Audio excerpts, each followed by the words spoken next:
The day that I didn't have to look at Instagram was the day I was set free. And I think my visual memory does like kick in. I think people are shocked when I say to them now, like, I love being blind.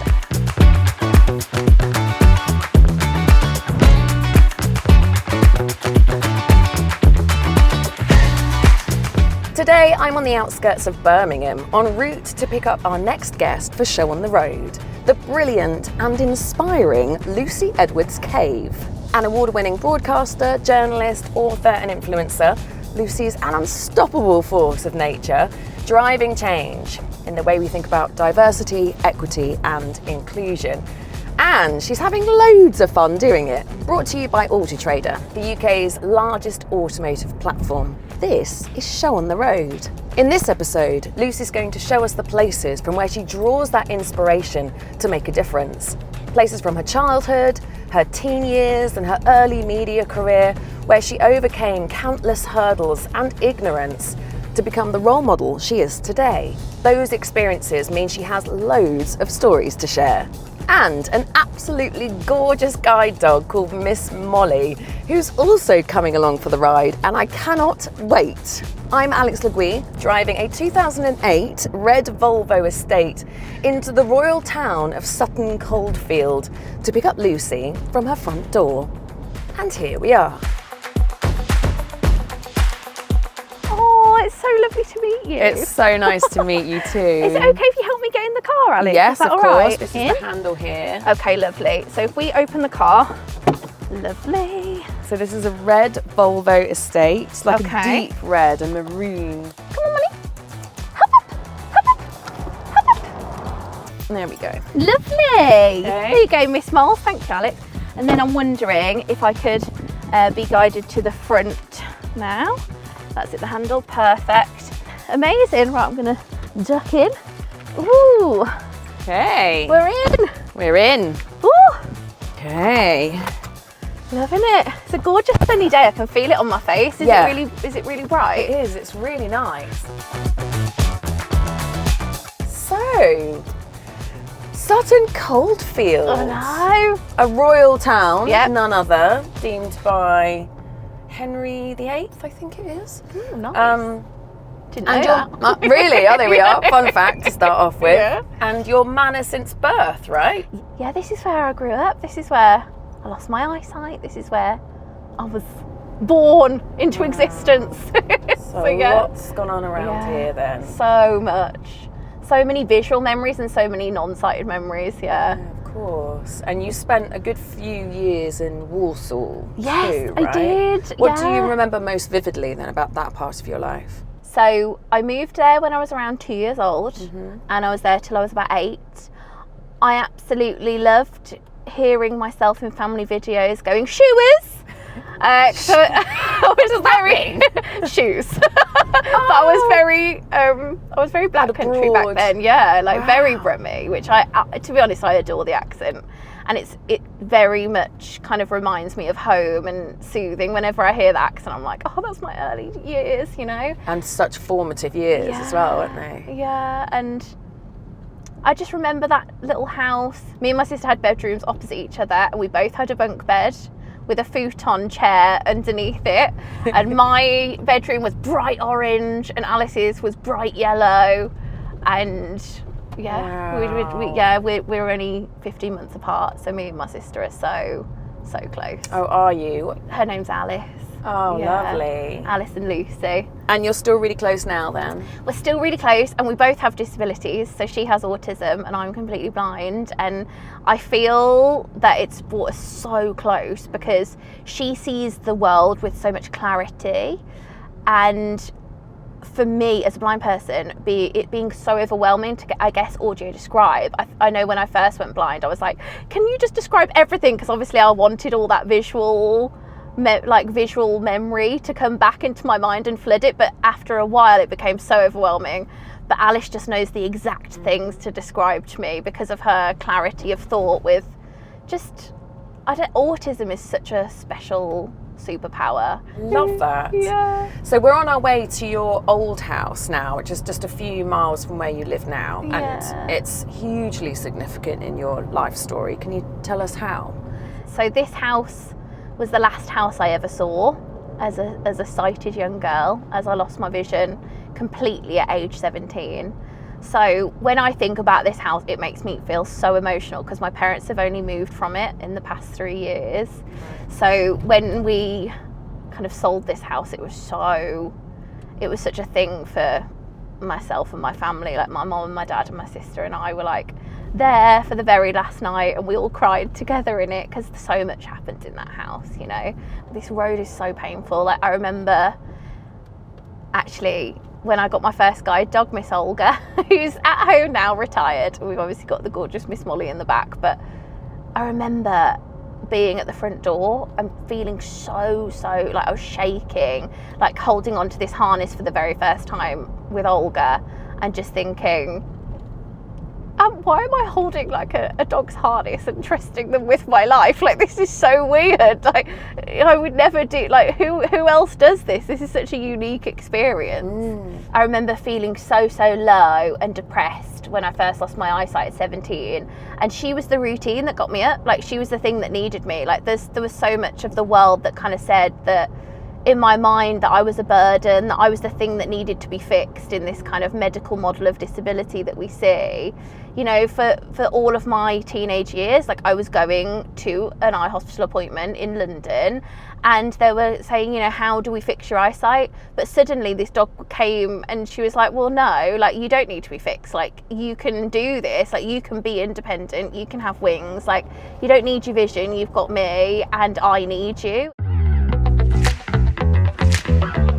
Oh, are we going into my cul-de-sac now? We are. Oh, see, this is the thing, like, I kind of know the turn of it. So if you go right after this. So it's the house with the flat on the front.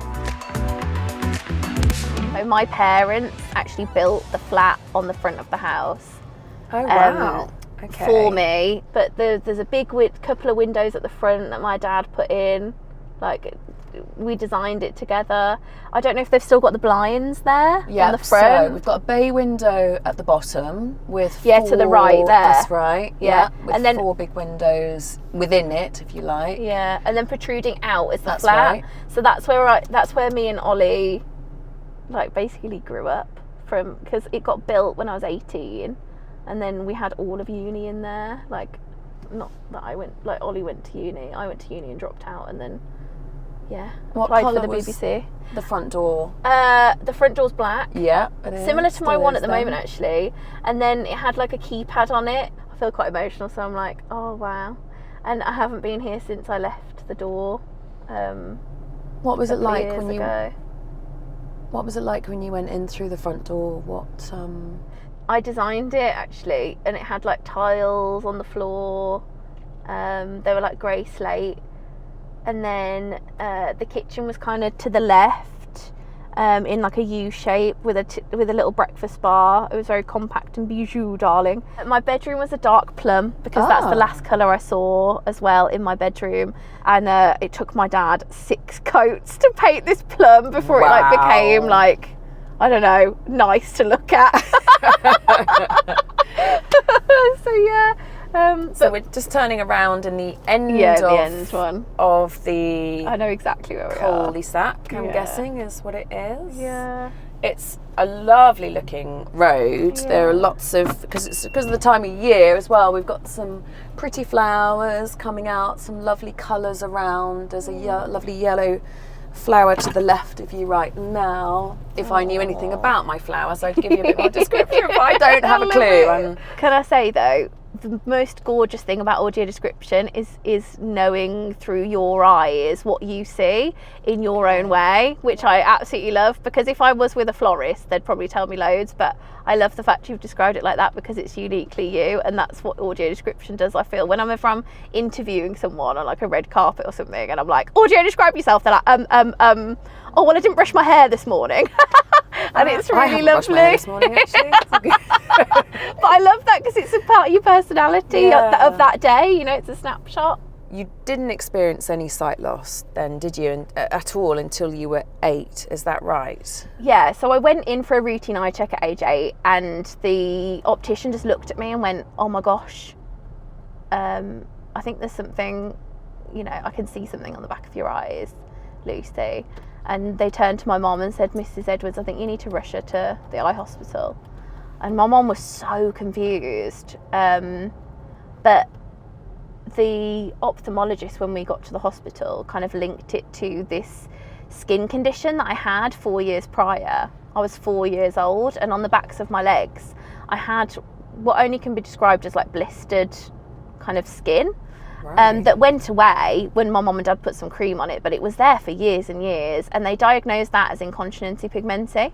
So then kind of they monitored it for years and years at the children's kind of section of Birmingham Hospital. But at age 11, I lost my right eye to a retinal detachment. Not the actual eye, but like the back of the eye kind of just, it's almost like the wallpaper of my eye pinged off. And then from 11 to 17, they just monitored it, and there was just nothing they could do, no way that they could kind of sort it out to make me not blind. And then it just happened.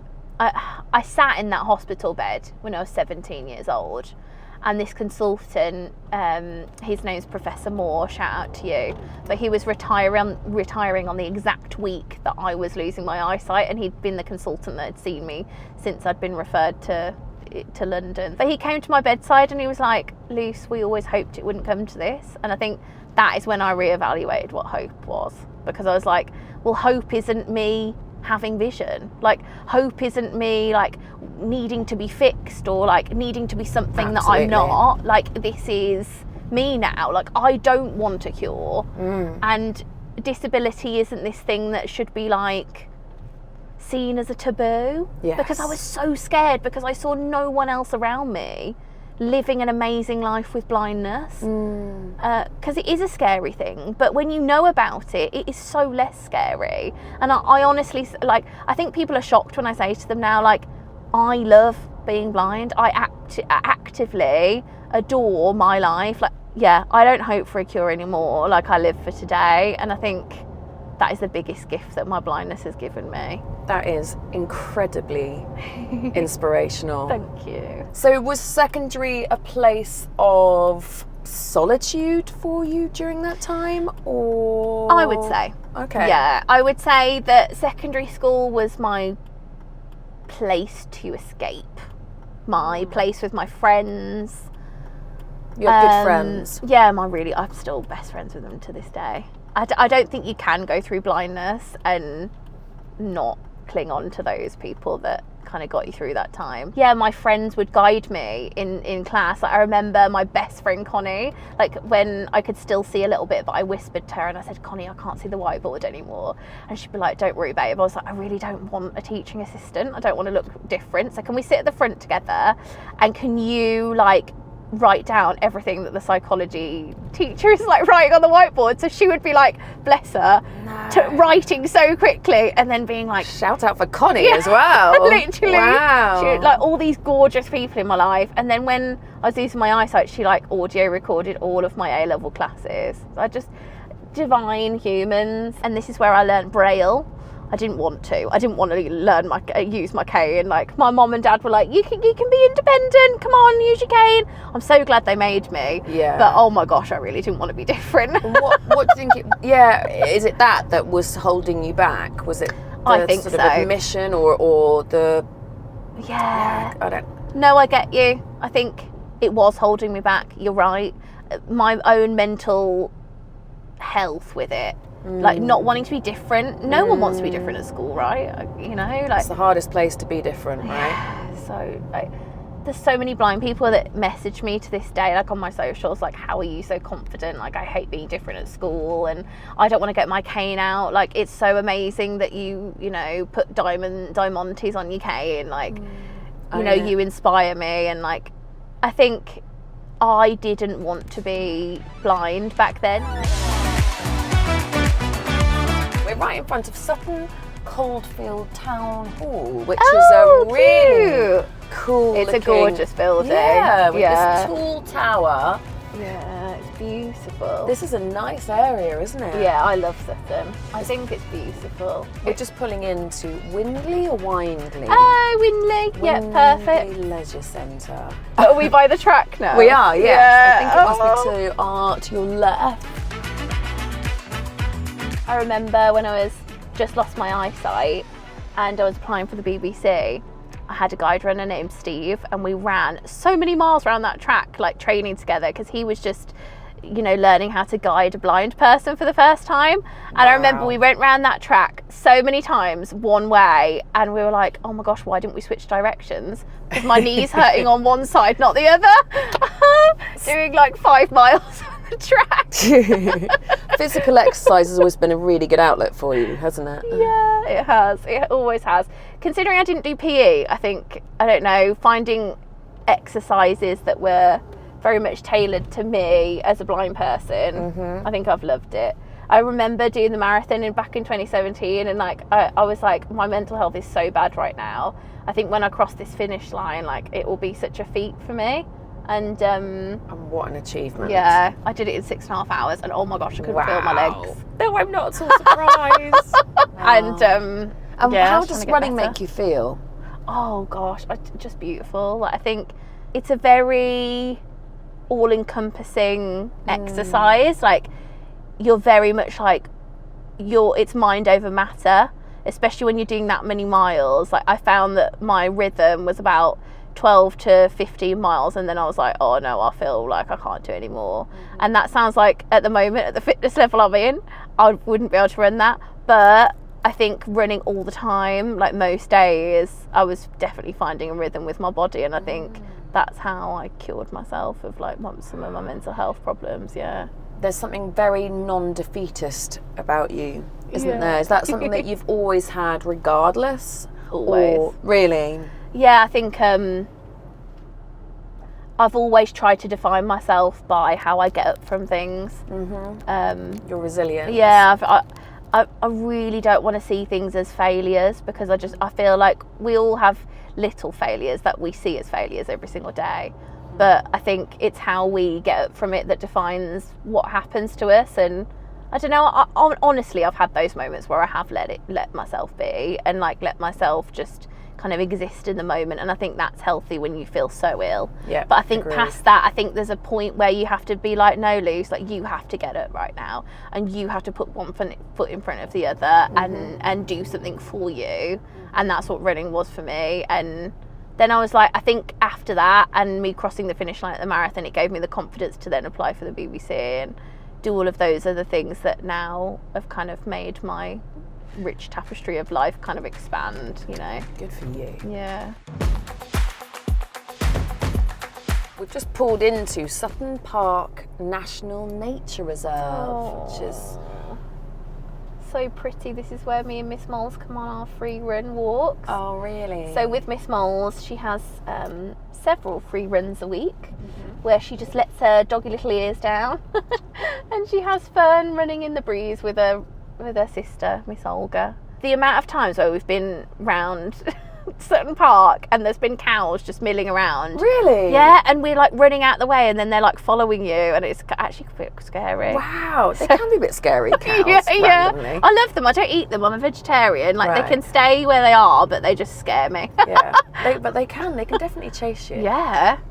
So let's chat a bit more about your mum, because she always got red cars, didn't she? Always Why got was red that? cars. Oh, okay. So for some reason, could still see the colour red before I lost all the rest of my colour vision, probably like 18, 19. And yeah, I just could see her red car. So she'd always just get these red cars. And so I said to her, we had like a bit of a conversation. She was like, I don't want to buy any other car like colour unless you tell me that I can. And I'm like, Mom, it's honestly okay. Like, it's okay. Like, I'm totally blind now. I can't see any colour. This is like 2 years ago when she got her new car. And I was like, Mom, why don't we just like, I don't know, like soothe ourselves, like cleanse ourselves you need to change the colour of your car, like it's time. And she was like, okay, I'll go blue because it's another primary colour. So it was a really big thing for us to like, for her to change her colour car. And that, I know that sounds really silly, but I think it was like, yeah, it was definitely like us, like, I don't know, saying bye to that section of like my eyesight loss. Wow. Yeah, it's cute. Cars mean a lot, don't they? So. They really can. They're very nostalgic. Yeah. So today we are in a red Volvo V70. Wow.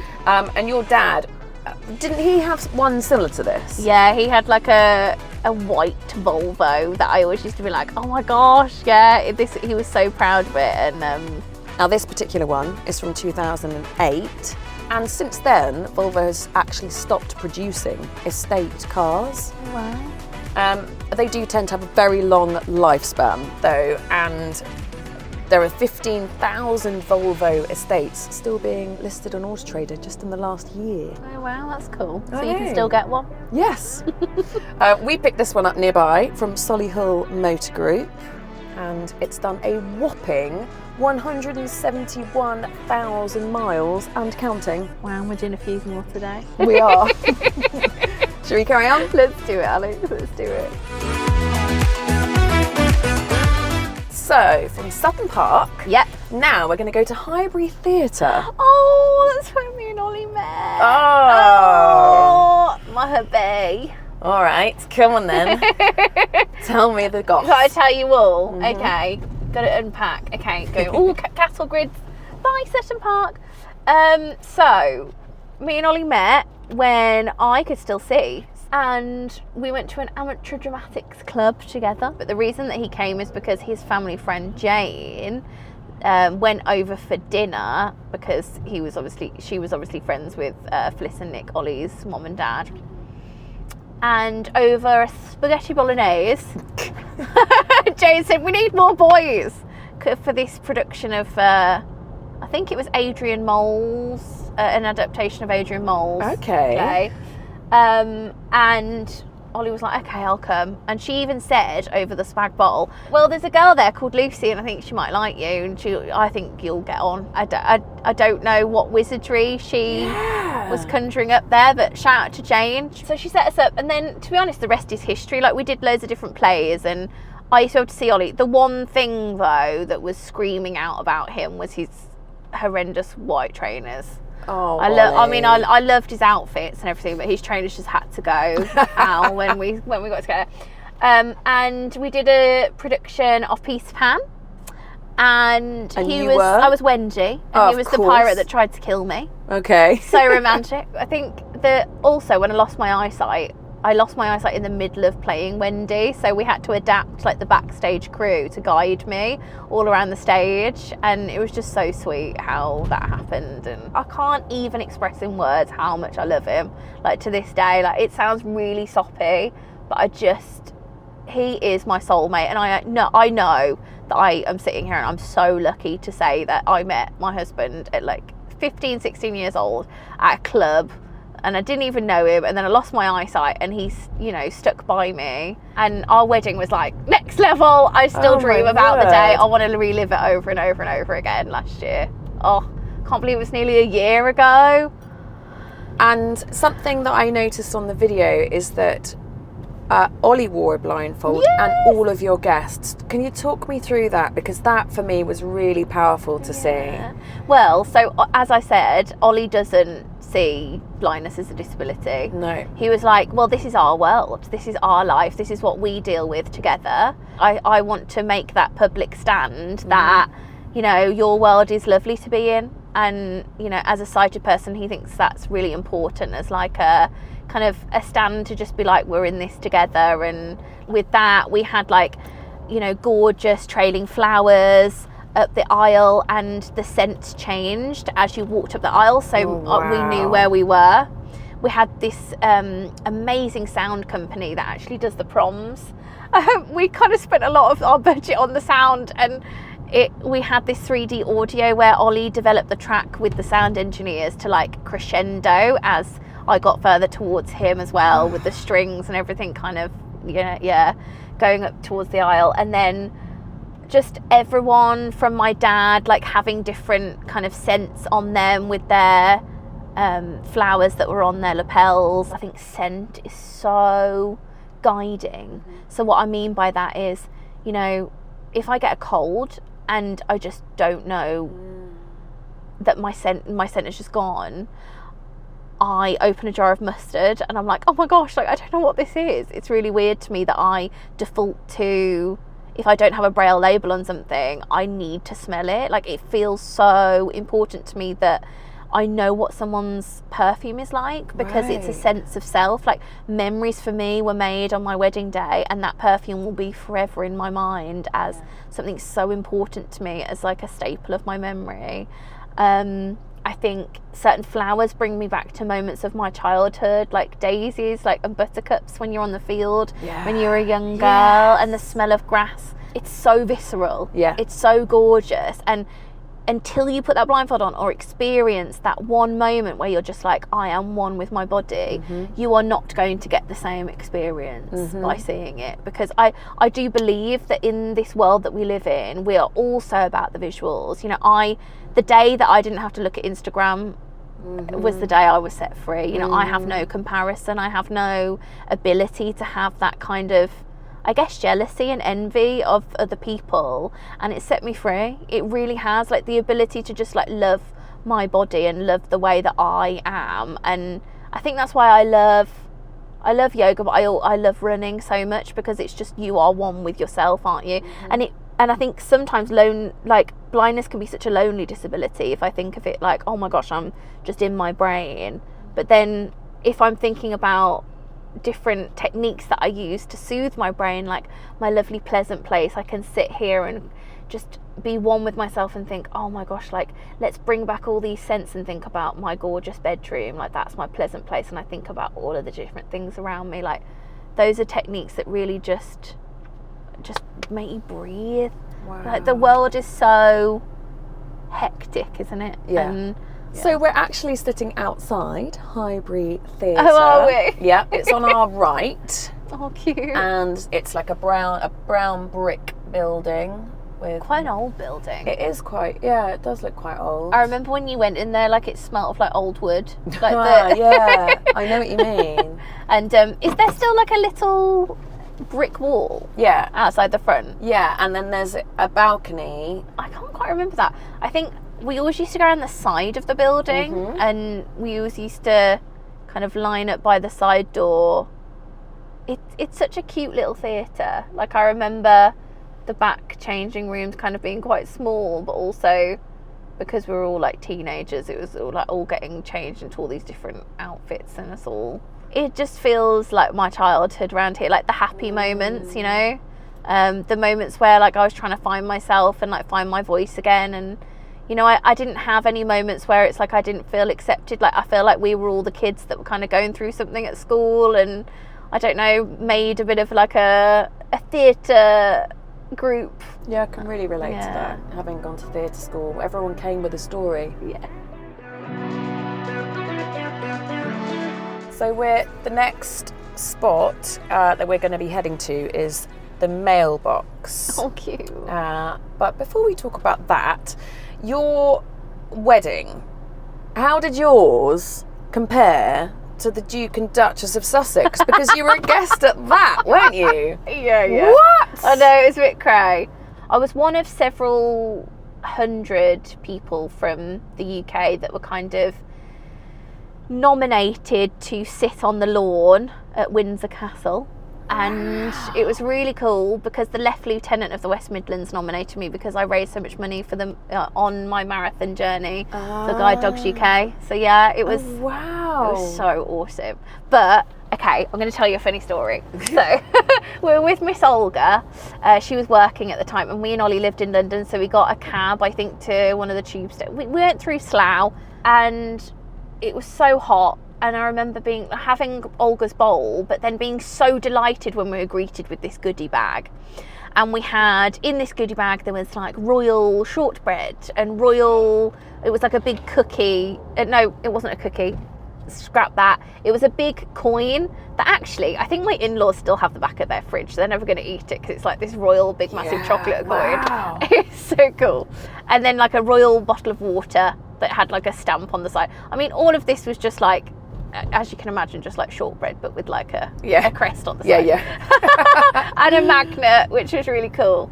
Anyway, so we sit down. I had my dress on, and then I bought this like picnic blanket, which was tartan, and I felt really cool. And Ollie had to suit on. Very apt. And I loved it because there's a tannoy. We're outside. We saw everyone walk past us, so like the Clooneys, and it was just beautiful. I think the clip clop of all of the horses, and also just the Royal Brigade, and it was just so grand. It was gorgeous. I was so proud to be British in that moment. But the one thing about the day was me and Ollie, we were sitting on the lawn. Olga was panting at this point, and I was like, oh my gosh. I was like, oh, give Olga some water. Like, it's like, put it in her bowl. Like, it's fine. Like, we can just share one bottle. She can have the other one. So we were drinking these bottles. We had a gorgeous day. Like, we sang the national anthem. Like, it was a beautiful day.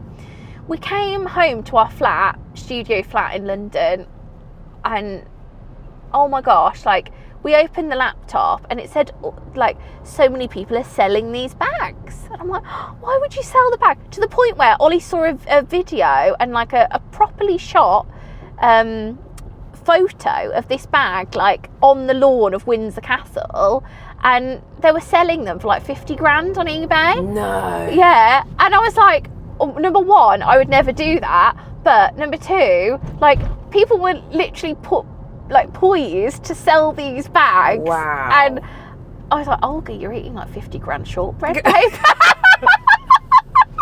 And it really tickled me that me and Ollie were like so oblivious that we were just having such a good time. So there have been a few times throughout this conversation where I will have mentioned, you know, how things look and stuff. And I just wanted to have an open discussion, I guess, with you about language. Yeah. And using certain words and phrases around people with a visual impairment. And I wonder if you could educate me, because I don't know. Yeah. I love that. So, where to begin? Where to begin? Okay. So, I love that you've asked that question. I think a lot of people are so worried when they first come up to me and they go, oh, did you hear that great TV show? And I'm like, no, I watched it. And I think for me, as someone who has acquired a disability later on in life, even though I was only 17, I still, you know, grew up learning that vocabulary. So when I watch something, yes, it may look different to when you guys watch something, but because of the advent of audio description, like, I still had that lovely experience where I did watch it. Like, my face was turned towards the screen, and even though I was using predominantly my ears to have that experience, I still use the term watched because it's just how society, like, I don't want to be that person who changes their vocab just because of just being who I am, you know. When I say this, I am only one blind person, and obviously, you know, I can't necessarily speak for a whole community of people, but what I do know of, I have a lot of blind friends, and they do say that please don't change your vocab towards us because it's not something that is necessary, you know.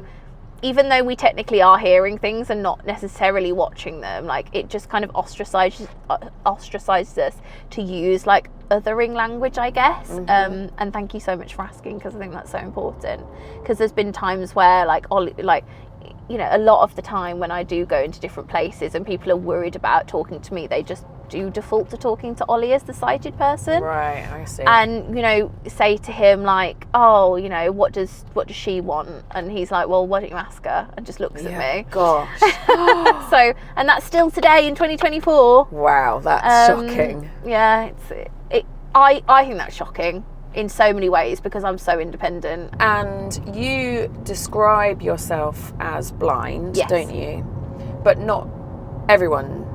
No, not everyone does. Or does. Yes, not everyone does, and I think there's a definite clear distinction because the whole of the blindness community is a massive spectrum. You know, blindness is a spectrum. Even when you're talking to a blind person, they might not be a total like me. I mean, I say in jest, I'm a total. You know, there's some people who are totally blind that might not even use that. You know, we're all so different. It's just like any group of people that you put in one room. Like, you know, not everyone with blonde hair has the same story. Like, they've all, you know, rode on different transport and, you know, had different ways of kind of ending up in that room that you know are so different, even though they've all got one common trait about themselves, that possibly that they're all blonde. Like, it doesn't mean that we're all kind of the same. So when we talk about blindness, we think, you know, oh, they must be totally blind like me. Like, I would say that I'm possibly the stereotype. You know, you think blind, you think you can't see anything black. That's how I describe my vision practically. Right. Whereas, you know, there's people who are registered blind who can see 6 meters in front of them.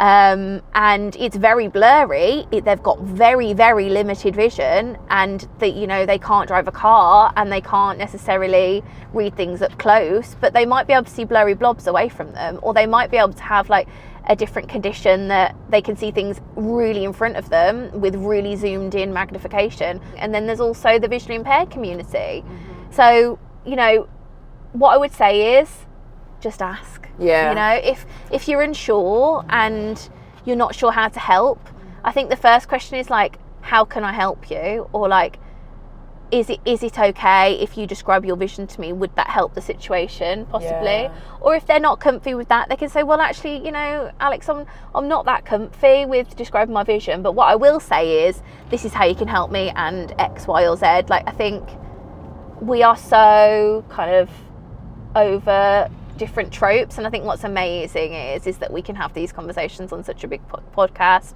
I can have such a big platform of like 2.8 million people and having like 1 billion views online, and also, you know, filming shows for the BBC to show that, like, yeah, I do travel, and I do have a life, and I do have a husband and a house and a mortgage, and I'm, you know, because I lost my eyesight, it doesn't mean that, you know, any of those things not some things that I want, you know, out of life. That terminology could do with being updated.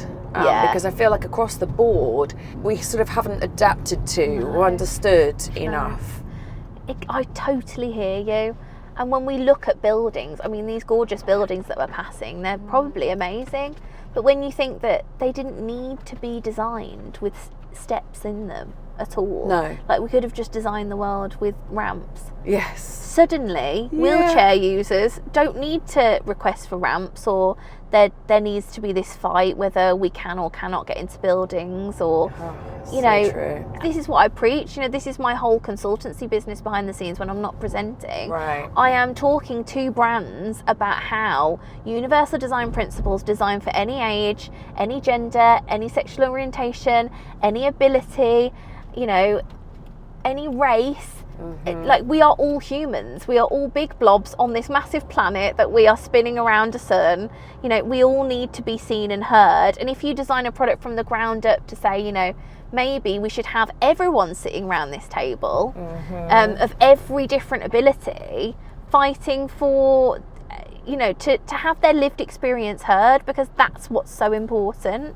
And I think the more we do that with any podcast or any production or any output that we see, we're then going to see people that are representing the whole of the population that look like us, and then we're going to have little girls or little boys or little non-binary people looking at their tellies and going, oh, that is me, and I can aspire to be that thing that I didn't think I could ever be because I've got so much less self-confidence. So it honestly, like, socially, we're starting to get there. Like, with me as a Pantene ambassador, we're seeing like these portrayals of different, you know, abilities on our screen, but we're just not there yet. So you advise as companies, the Pantene you mentioned, Apple. Yes. Who else? Oh my gosh. So when we think about a product like Apple, you know, it fits around you. You know, that's something that when I first lost my eyesight, I could text back my friends, wow, in 2012, 2013, you know, But in 2009, that was when the voiceover screen reader was put on the iPhone. So before that, like blind people going blind in 2008, they didn't have that, and they didn't have the ability to text their friends like I did. Like I found so much solace and acceptance in just being able to text people. Like that would have been ripped away from me a few years earlier, and having these products that like truly accept you and like mold around you is amazing. And when you say other products, are there any? Not really. Not, and I hate that. Like I hate that I have to say that in 2024. Like I still open my makeup bag and every product feels the same. Like my makeup artist was saying, like, how do you know what product? I learn. Like I have to spend hours labeling with Ollie, like what makeup's this and that and the other, and I have to get different brands and things to know what my blusher is. Like otherwise, I'd put lipstick on as concealer. Like I've done that before. I've known to like walk out the door like having done conditioner first before shampoo. But you know, now that we have a few labels on things such as Pantene, we've got this Navalens code where I can scan this code that is now printed onto Pantene packaging. I can scan it, I can locate the bottle, I can actually know how much it is and the ingredients in it, and I burst into tears. I physically like was blubbering like a little baby when I was holding that bottle at like 20 plus years. Like I was mid-20s, like finally being able to like understand what a bottle was again. Like I'm so happy to be the person to talk to you about these things, because if I don't do that, then who is going to educate people?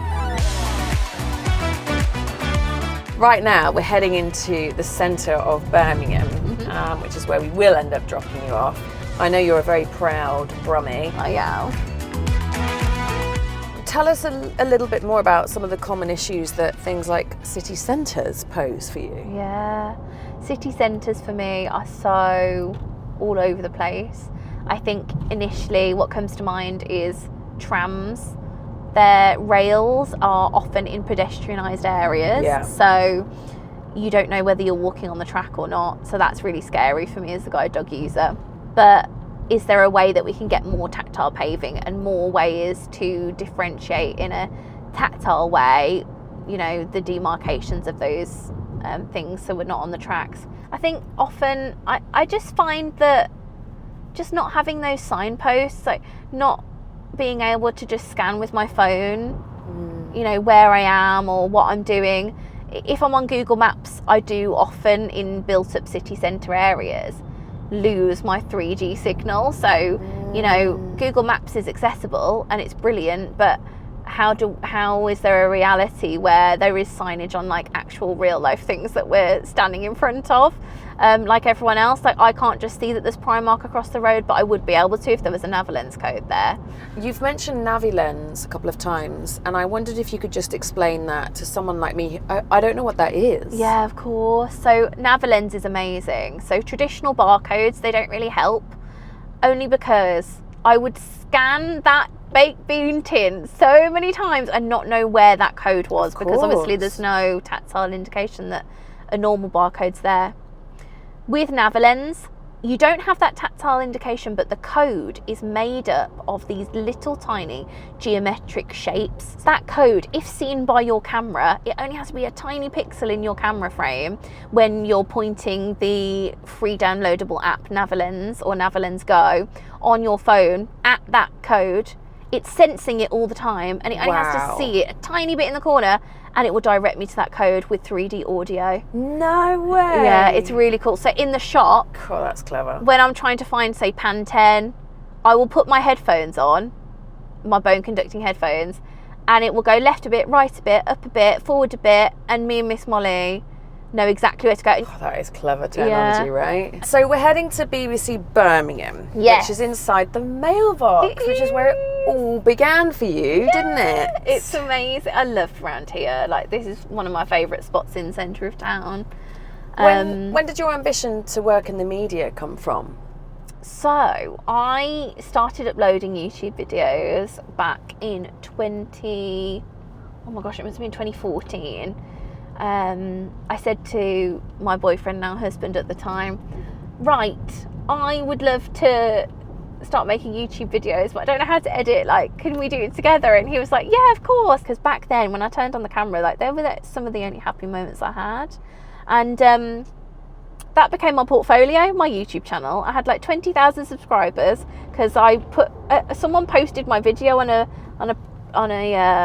website called Tickled, which is very weird. And yeah, that basically formed the basis of me having a bit of a platform and a portfolio online, to the point where I was like, I really want to go into the traditional broadcast media landscape. I want to do documentaries for a living. Like, I would really love to explore this. And that's kind of how I started. Like, that formed an application for me. And then to be honest, I love to be raw. So I applied twice and didn't get in, and the third time I did. Oh, right. And good for you. Meanwhile, I was doing my work experience here, and just while I was kind of trying to get a job, my first work experience placement was, I remember it really vividly because my sister came with me as my access worker. Mm-hmm. So she was guiding me around for the day, and I had Olga. And we went out with this journalist. He was a Midlands Today journalist, and he did sports. And he was ever such a nice chap. And I remember we were filming this piece. We were shadowing and filming this piece for the 6 o'clock news. And it was on this lovely lady called Mimi Cesar. And she was a gymnast, and she predominantly worked with batons with little lovely strings on the end. Right. So we were in this, I think it was near Alexandra. It was somewhere in town. Anyway, this place had a cat there, which initially Olga was like, oh my gosh, there's a cat! And then the next thing about that whole scenario was Mimi and her batons. We were doing a piece to camera. I was shadowing him doing a piece to camera. No joke. We wanted to get this lovely shot of him, you know, talking about Mimi and her batons behind her, and she was throwing these batons. Olga, no joke, she had a harness on. She was like wanting to eat these batons and started barking. And I was like, oh my gosh, I am so sorry. Like, and I just thought, this is so typical. Like, this work experience placement, it's just not going well. And the guy was like laughing. He was so fine with it. But I think that's when I truly knew that I was going to be accepted at the BBC, because he was just like, no, it's honestly fine. Like, that's just brilliant. It's just amazing. So what's on the agenda for you next, career-wise? So, are you going to spend any more time with the likes of Ryan Gosling? Oh my word! Bless him. He was such a cutie pie. Yeah, that's when I was doing a press junket. I was hosting a Netflix premiere. It was actually the first ever premiere that was audio described by Netflix, which was really cool. It was the Grey Man premiere. So I decided, just like with everyone really, Al, like, I asked you to audio describe your outfit.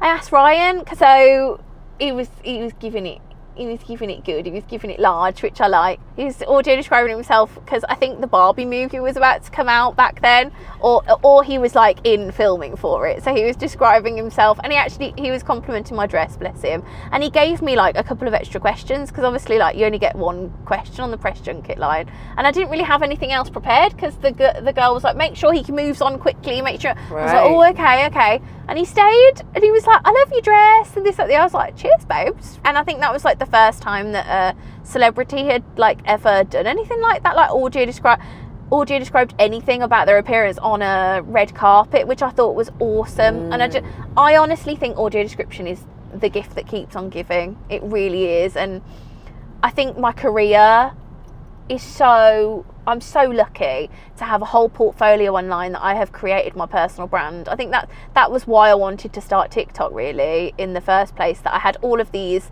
little notes on my phone about all the headlines that I wanted and all of the, you know, ways that I could educate the world on blindness that I hadn't done already.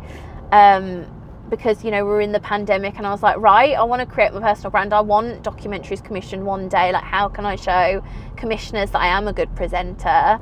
You know, I'm going to go on TikTok, and then it's kind of spiraled from there, and I've presented 2 documentaries that have both won RTS awards, which I can't. Incredible. Royal Television Society, and I've just won the Breakthrough Presenter Award at the Royal Television Society for my documentary on Japan, and I'm so excited. I love documentary making. Like, it is my passion. Like, and I'm just hoping to kind of forge my path in kind of long form documentary making, and that's what I'm trying to do now. So yeah, really excited for the future. I'm so lucky to do what I do. And so, well, now you're off on a date with Ollie. Oh yeah, I'm off on a date. Going to Elio, which is a Lebanese cafe very close to the BBC. What's so special about that?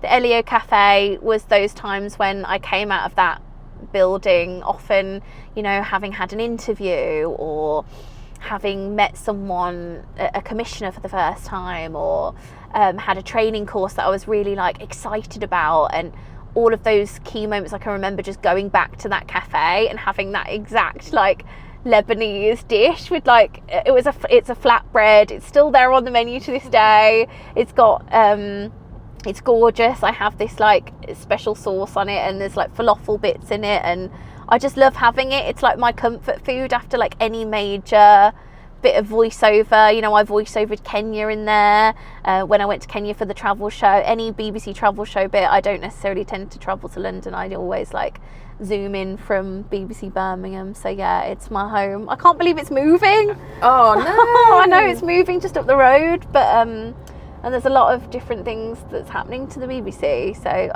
I love that it's kind of, there's a big home for it here in Birmingham. Yeah.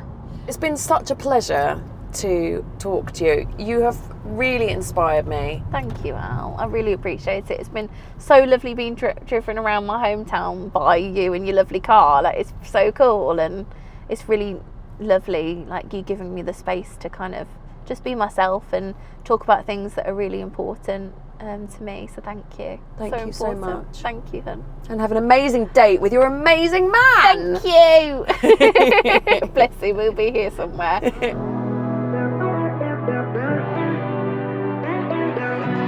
Well, that was just so inspiring. Lucy has achieved and overcome so much to get to where she is today, and she's clearly nowhere near done yet. Her warmth, ambition and determination is so infectious. Anyway, if you want to discover any more about sight loss or donate time or money to those with little or no sight, search for the Royal National Institute of Blind People. Show on the Road is a fresh air production for Auto Trader. If you've enjoyed watching this episode, then give it a like and subscribe to the channel. Everyone's drive in this series is so different.